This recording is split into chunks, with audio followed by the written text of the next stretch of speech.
Selamat malam, shalom, damai sejahtera bagi umat Tuhan di mana saja Anda berada. Marilah kita mengakhiri hari ini dengan datang kepada Tuhan, mengucap syukur atas penyertaan-Nya, serta membuka hati untuk mendengarkan firman-Nya yang dapat menguatkan dan menuntun hidup kita. Mari berdoa. Bapa kami yang di surga, kami bersyukur atas kasih dan pemeliharaan-Mu sepanjang hari ini. Saat kami memasuki waktu perenungan malam ini, bukalah hati dan pikiran kami agar dapat memahami firman-Mu. Kiranya Roh Kudus menuntun kami, sehingga kami menerima penguatan, penghiburan, dan hikmat dari Tuhan.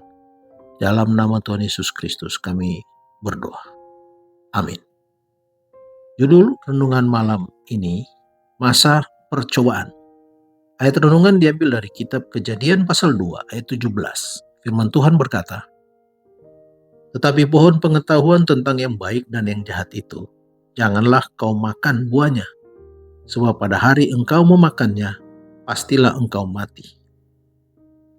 Hukum Allah adalah sama sucinya seperti Allah sendiri. Itu adalah satu pernyataan kehendak-Nya, satu pernyataan tertulis dari tabiat-Nya, pernyataan dari kasih dan hikmat ilahi. Keselarasan alam semesta ini bergantung atas penurutan yang sempurna dari makhluk, dari segala makhluk, dari segala sesuatu, baik benda hidup atau benda mati, terhadap hukum Khalik itu. Tuhan telah menetapkan undang-undang bagi pemerintahan, bukan saja bagi makhluk-makhluk hidup, tetapi juga bagi seluruh kegiatan dalam alam ini. Kepada manusia, makhluk ciptaan yang paling mulia, Allah telah memberikan kuasa untuk mengerti akan tuntutan-tuntutannya, mengerti akan keadilan, serta kebajikan hukumnya, dan tuntutan yang suci daripada hukum itu terhadap dirinya, dan dari manusia dituntut penurutan yang tetap. Sebagaimana halnya malaikat-malaikat, penghuni Eden pun ditempatkan dalam masa percobaan. Kebahagiaan mereka hanya dapat dipertahankan dengan syarat kesetiaan terhadap undang-undang Khalik itu. Mereka dapat menurut dan hidup atau melanggar dan binasa. Tuhan telah menjadikan mereka sebagai penerima berkat-berkat-Nya yang limpah. Tetapi kalau mereka melanggar kehendak-Nya, Ia yang tidak membiarkan malaikat-malaikat yang berbuat dosa itu, tidak juga dapat membiarkan mereka begitu saja. Pelanggaran akan meniadakan pemberian-pemberian-Nya dan mendatangkan kepada mereka penderitaan dan kebinasaan.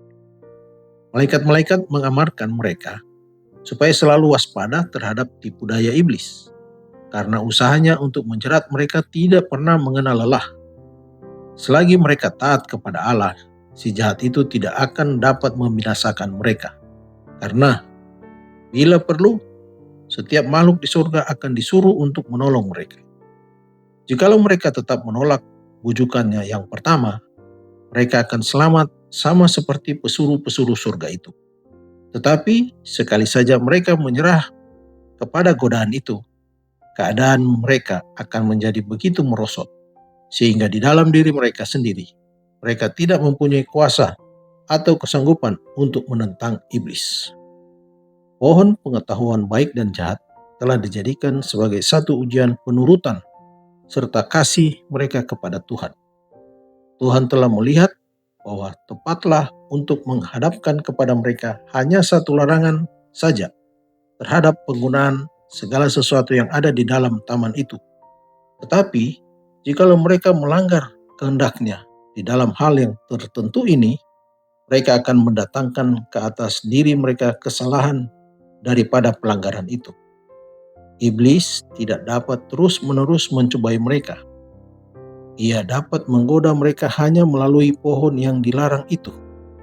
Kalau mereka berani mencoba untuk menyelidiki keadaan pohon itu, mereka akan terbuka kepada muslihat-Nya. Mereka dinasihati supaya memperhatikan dengan seksama amaran yang diberikan Tuhan kepada mereka, dan untuk merasa puas dengan petunjuk yang telah diberikannya dengan sepatutnya. Dikutip dari buku Alfa dan Omega jilid 1, halaman 47 dan 48. Mari berdoa.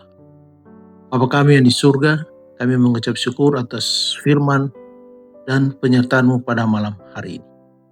Terima kasih karena Engkau selalu setia menyertai kami dalam setiap musim kehidupan, termasuk saat kami menjalani masa percobaan, tantangan, dan proses pembelajaran.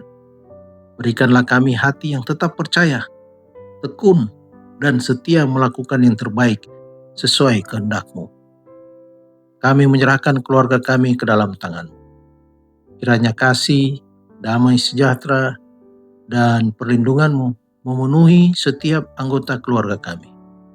Tolong kami untuk saling mengasihi, menguatkan, dan hidup dalam keharmonisan sebagai keluarga yang memuliakan nama-Mu.